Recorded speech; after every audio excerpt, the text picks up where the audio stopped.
Na noite em que Argo chamou o nome de Mateu no escuro, ele estava sozinho na estrada, voltando do trabalho, quando ouviu a voz surgir atrás dele com metralheza impossível. Não era grito e nem sussurro, era íntima, pronunciava cada sílaba como alguém que o conhecia desde sempre.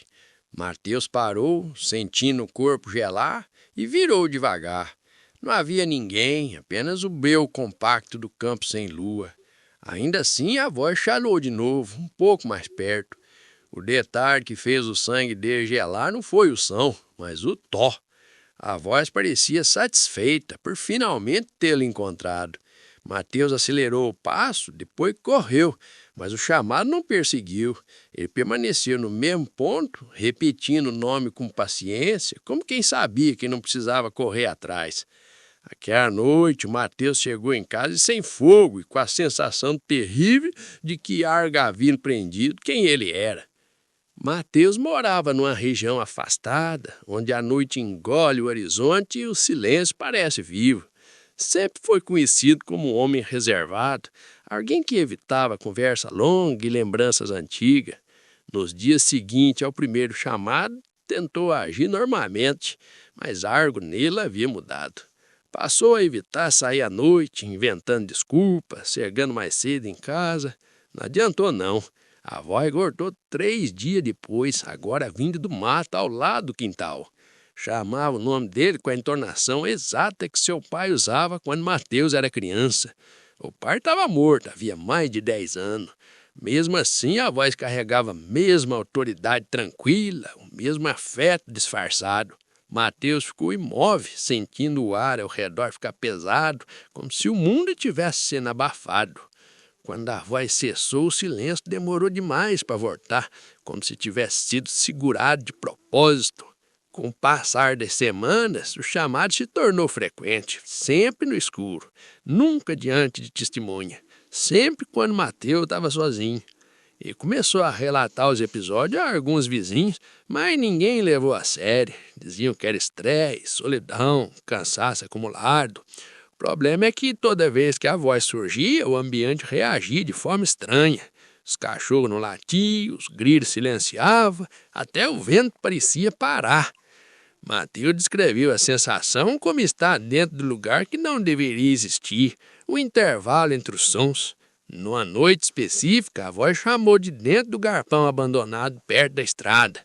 Quando Mateus se aproximou, sentiu uma familiaridade desconfortável, como se já tivesse estado ali num tempo que não lembrava. Ele não entrou. Mesmo assim, ao voltar para casa, percebeu marca de lama nos próprios sapatos, como se tivesse ido mais longe do que recordava. A situação piorou quando a voz começou a chamar durante o dia, sempre a partir de sombras que não combinam com a luz.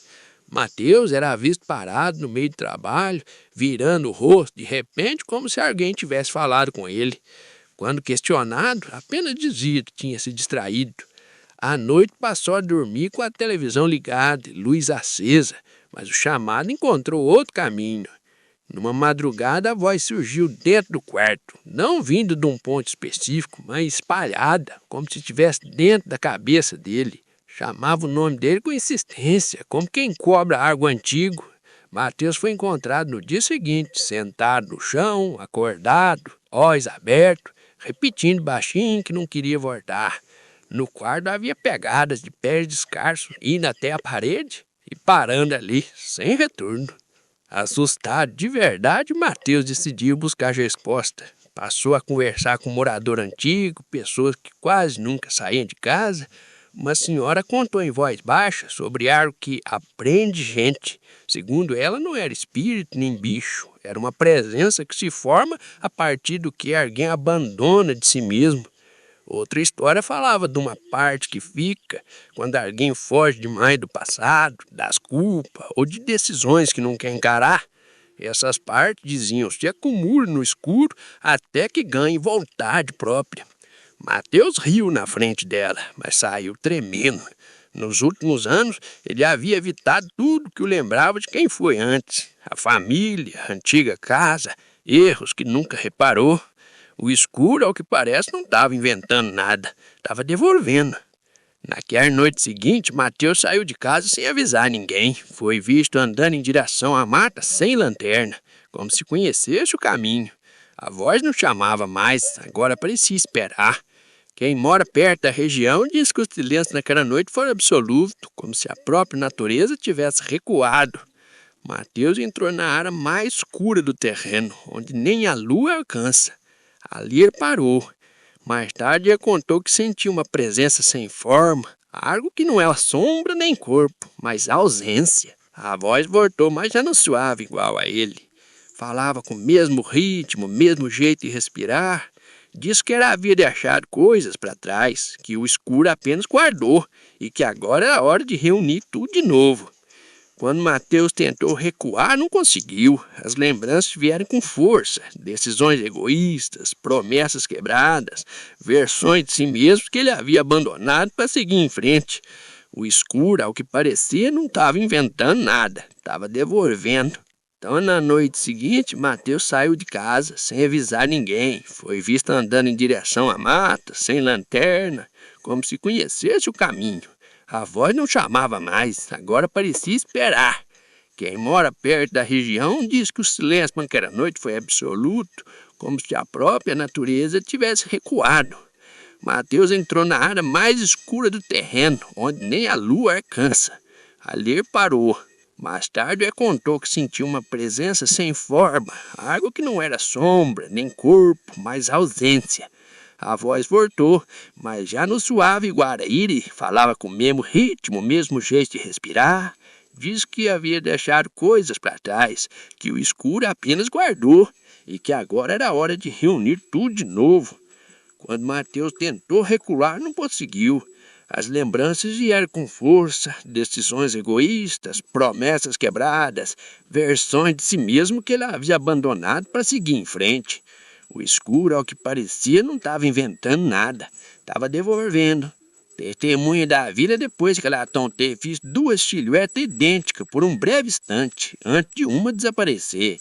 Naquele momento, Mateus entendeu que aquilo não o perseguia para machucar, queria ocupar o lugar que havia sido deixado vazio.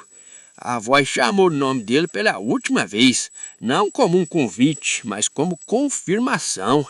O escuro parecia se fechar ao redor, não de forma violenta, mas precisa, como a porta que se encaixa. Na manhã seguinte, Mateus voltou para casa normalmente, cumprimentou os vizinhos, sorriu, conversou mais do que o habitual, disse que estava se sentindo melhor, que tinha resolvido coisas antigas. À noite voltou a caminhar para a estrada sem medo algum do escuro. Nunca mais ninguém ouviu a voz chamando na mata. Porém, uma coisa estava errada. Pessoas próximas a ele notaram que Mateus não lembrava de certos detalhes importantes da própria vida. Confundia data, esquecia nome de pessoas queridas, tratava lembrança profunda como fato distante. Era como se tivesse perdido partes específicas de si, enquanto outras estivessem excessivamente nítida. O silêncio ao redor dele parecia diferente, mais atento. Meses depois, um viajante apareceu na vila dizendo que ouviu alguém chamar o nome dele na estrada durante a noite. A descrição da voz era precisa demais. Quando contou o ocorrido, Mateus ficou pálido, mas não demonstrou surpresa. Apenas disse que era melhor não responder. Naquela mesma noite, o viajante desapareceu. Depois disso, alguns moradores afirmam que quando o escuro fica denso demais, é possível ouvir duas vozes idênticas chamando nomes diferentes. E dizem também que Mateus costuma parar, olhar para a escuridão e sorrir, como quem reconhece um velho conhecido trabalhando.